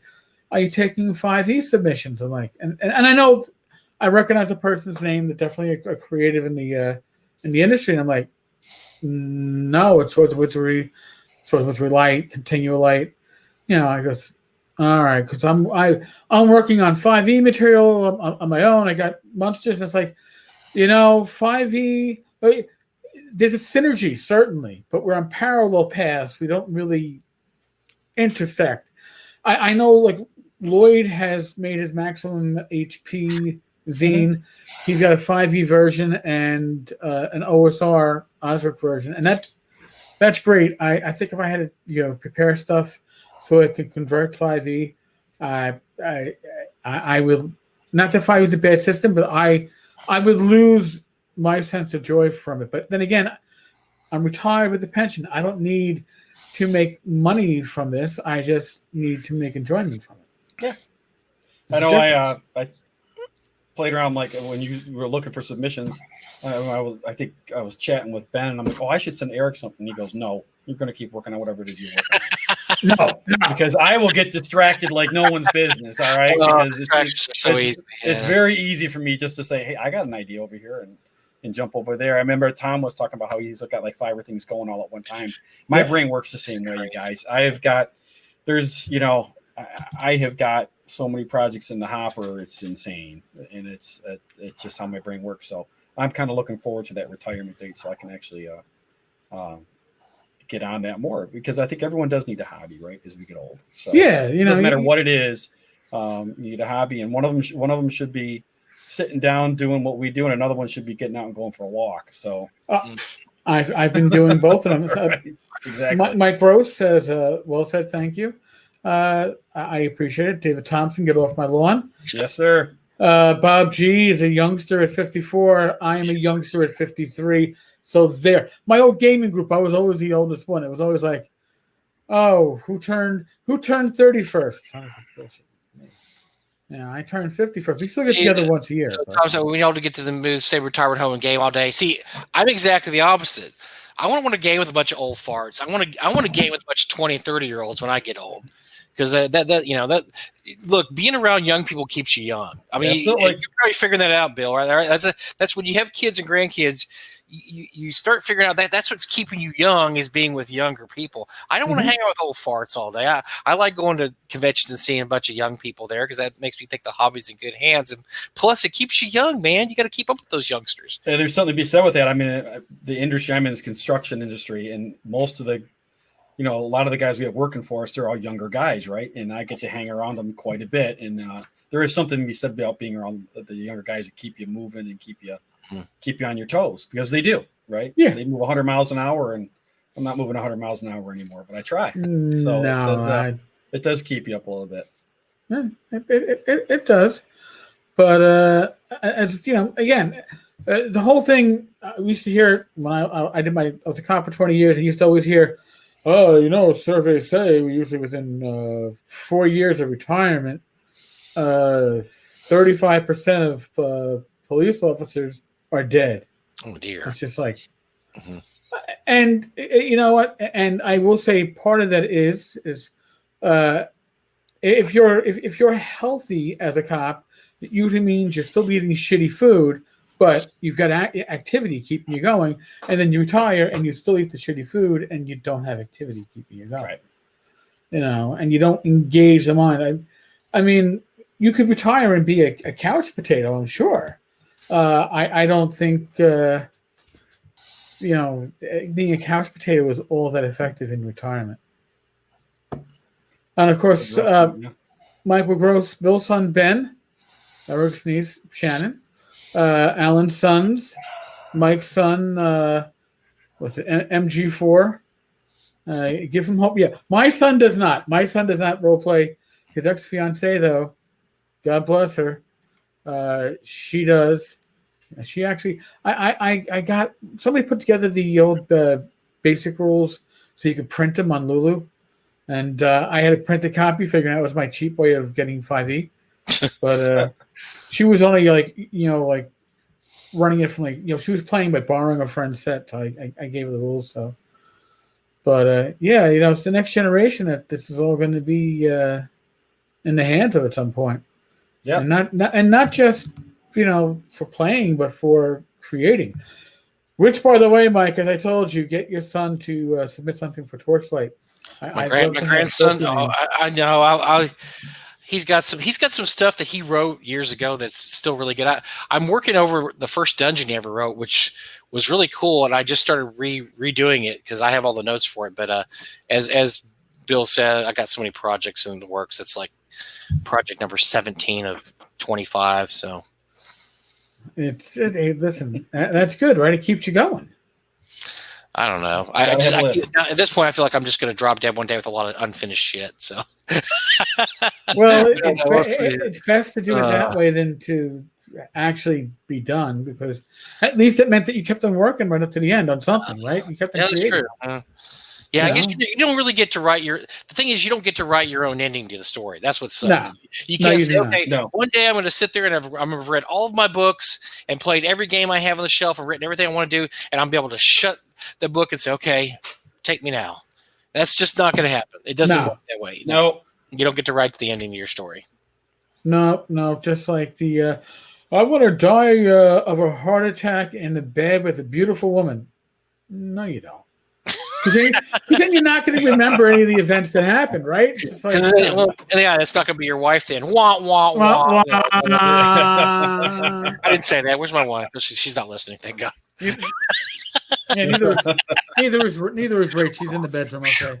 She's not there. Thank goodness. Christ.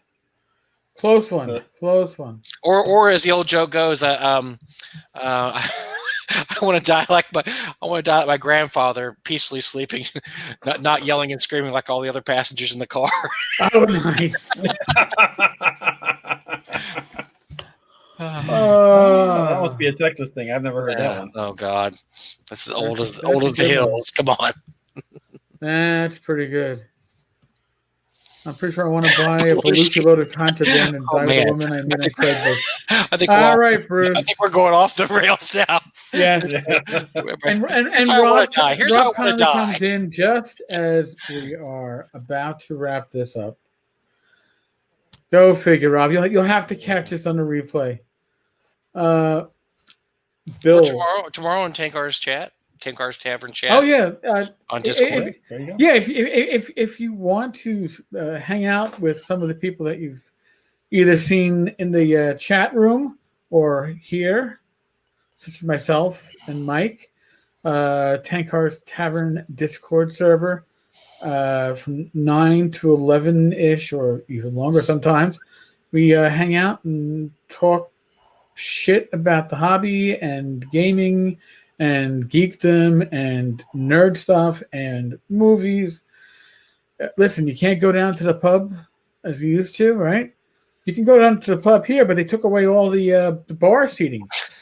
So you gotta sit at tables and socially distance. It's virtual. We got virtual bar. Right. So at Tenkar's Tavern, those Thursday nights rejuvenate me. I get to see people and hang out and enjoy the company of my fellow gamers. And really, it means a huge thing to be able to do that. So I appreciate it. And like I said, I appreciate Bill dropping by. And the center stage stuff, we've been talking since I started this podcast about having you on to talk about center stage. Yeah. So here, it only took, 2 years for it to happen? Well, it took a little bit of time. Yes. Jeez. There we go. For most people, thank God it is water under the bridge at this point. So, yeah, that is one good thing. As farther as that gets back into the rearview mirror, the better for the hobby. It's really. I mean, there was a time when there was. There's.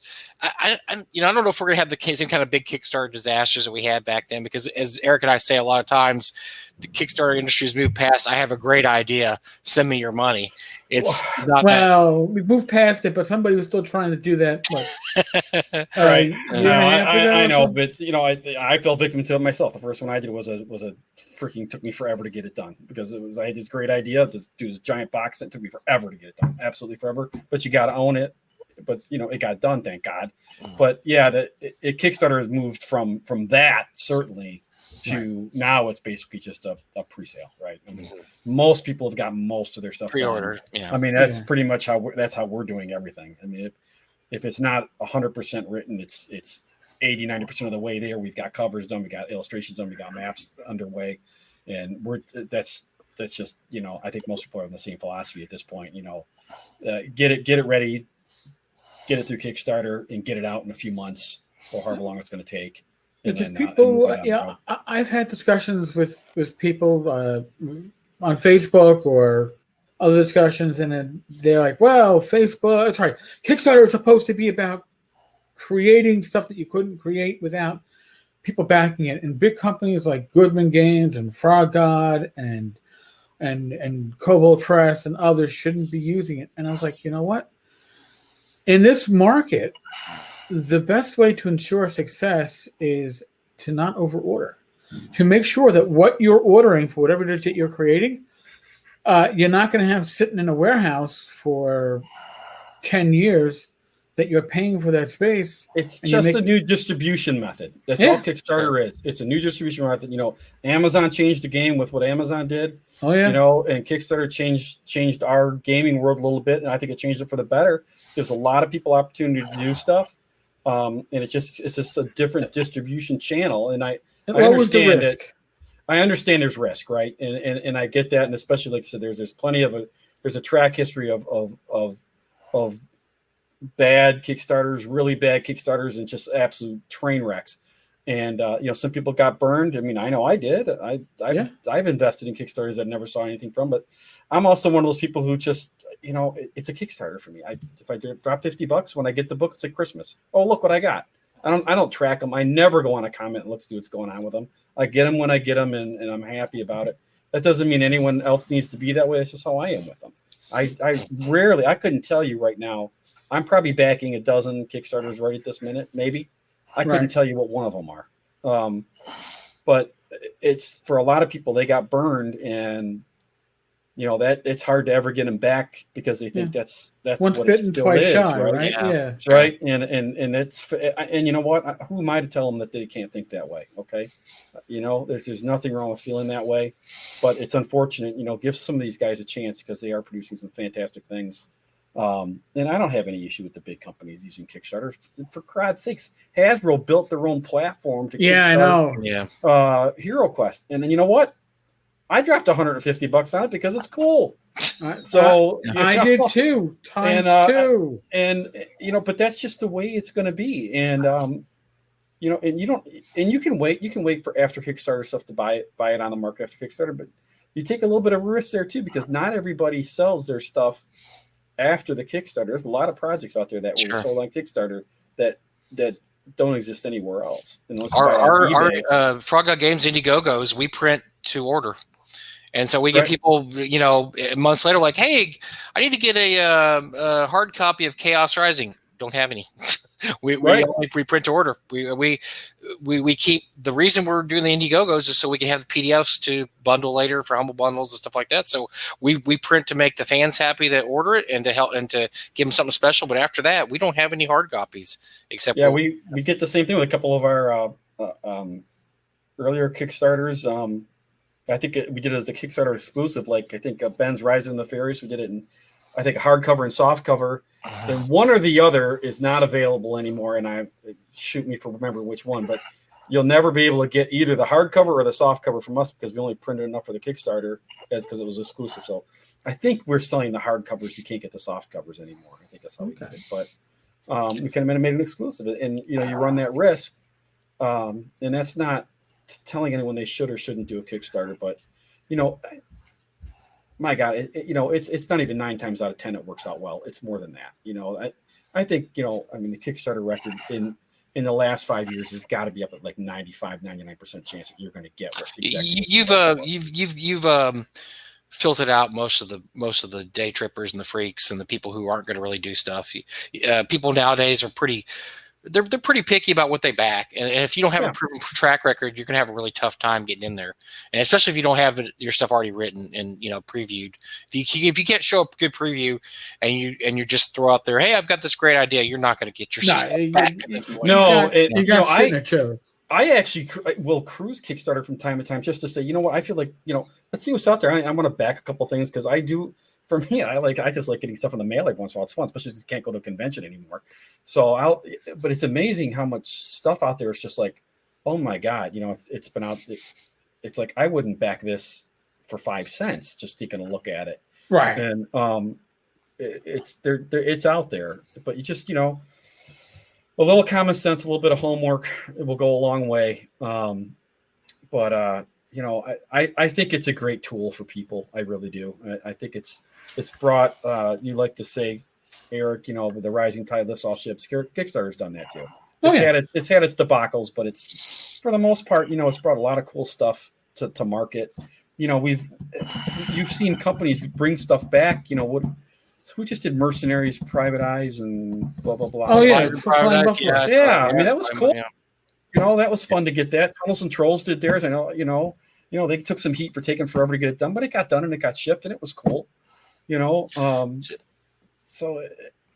See, I don't know. That's why I put all my money into OnlyFans because I just don't know about this Kickstarter stuff.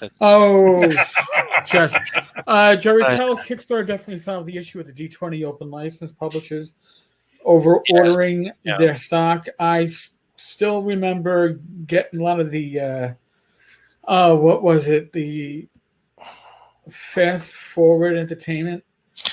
Yeah, I remember after that implosion, my mailman hated me because I ordered for $100, like $1,000 cover price of shit, and then unboxed it in my backyard because it's a beautiful summer day. And as I'm unboxing, I'm looking like, wait, this is a hardcover book for one magic item? Fuck that shit. I'm like, what the fuck? Oh, poor FFE, yeah. Yeah. My local game store, when the D20 thing had exploded, that they had a sale $1 books, and they had all that FFE, all those little companies that came out with all that die 20 stuff. They had just on a table there, and I went up there and I just started buying. I was like, I don't think I'm ever going to read this stuff. I'm just buying it because it's $1. It's a hardback for $1. I can't beat that. I would love to actually watch something out of the D20 stuff because I missed. There's about a 10-year gap in my gaming world life at least, but I missed the whole D20 thing. I missed all of it. I really don't even know what D20 is. But what I do know is that I was out of town on a project and I went into. We don't have any half price bookstores here in Michigan, but I don't know, in Tennessee or Minneapolis or somewhere. And I go into this half-price bookstore, and they've got, RPGs in it, and in their little RPG section, right? Well, holy shit, there was 35,000 D20 books, right? Oh, yeah. Of different things. I'm like, who's publishing all this stuff? I couldn't believe it. Yeah, you never heard of those names before or never after? Heard of them. Before never heard of them. When anybody with a idea and a prayer could just throw was printing something. I'm like, what am I missing out on here? I need to get stuff. Really bad die 20 stuff out there too. Yeah, I just flipping through some of it. I wouldn't even pay the $3 they wanted for it. I'm like, oh my god. I just can't even. My favorite review of a die 20, and I don't remember who did the review. I'd love to find it someday. And I think it was called The Horror Beneath. I still remember the name of the item. Really, really just terrible D&D module. And you buy it for the name on the cover. And the review was, this has no reason to exist. That was the whole review. It was, I can't remember what the review was. I think it was one of those end world reviews, but this has no right. Wow. Which it really didn't. It was really, there was some bad die 20 stuff. So. Yeah, and I don't regret missing any of it. I can tell you that much. So yeah, no, I stopped gaming right as third edition was kicking off, and I pretty much came back right as 33.5 was winding down. But I was the exact same time frame for me, pretty much. Yeah, but I was like, oh, look at cheap gaming books. Oh my god, yeah, it's Bruce is putting it. Fast Forward Entertainment was a really bad deal. Even if you received it as a gift, you felt like you were ripped off. Which is, and I tell you, it's weird. They had some talent there because Jim Ward wrote for them. There's a couple other names. Pretty big names, but yeah, there wasn't anything. Just wasn't anything exceptional about anything they did. It was kind of gaming by the numbers. It wasn't anything that great. Yeah. And Bruce had an earlier question about game days, by the way, Mike. So I think the next game day is in January. I think January or February, Bruce. That's all I know right now. I haven't heard anything else besides that. But yeah, it's going to be in early 2021. We'll have another Frog God Games Day. All right. Cool. Sorry, Bill. No, that's right. It kind of gets back to that thing, though, too, with Kickstarter and the idea, right? So I still think Kickstarter is a place where you're peddling your idea. But, now you really got to show your idea, because a good idea is still going to sell on Kickstarter, right? A good idea is going to sell on Kickstarter. A not so good idea is just going to take when I see something that's taken 18 days to fund, it's just, the flags start going up, and I start reading a lot more about that Kickstarter. And so it still is a realm of ideas. The difference is that, I know companies like Frog God, they do this, us, Goodman Games, before we ever put anything in Kickstarter, we've already invested a lot of hours, probably a lot of money into whatever that project is. So, and so hopefully people can have faith in companies like that, and the other guys who are starting to do more and more of it do the same thing. I know guys like Lloyd, he does his small Kickstarters, he never fails to deliver. It's always a cool little product, so it's still all about the idea, at the end of the day. That's what's going to sell your Kickstarter. Mm. It's all about the idea. Definitely. Well, I think we're setting a record here. This was I know. When Mike said we could talk for 8 hours, we're coming close to 2. You guys didn't know who you brought in. I'm sorry. Well, we knew that. We just didn't feel like talking much this week, so we thought, oh, bring in Bill, and he'll.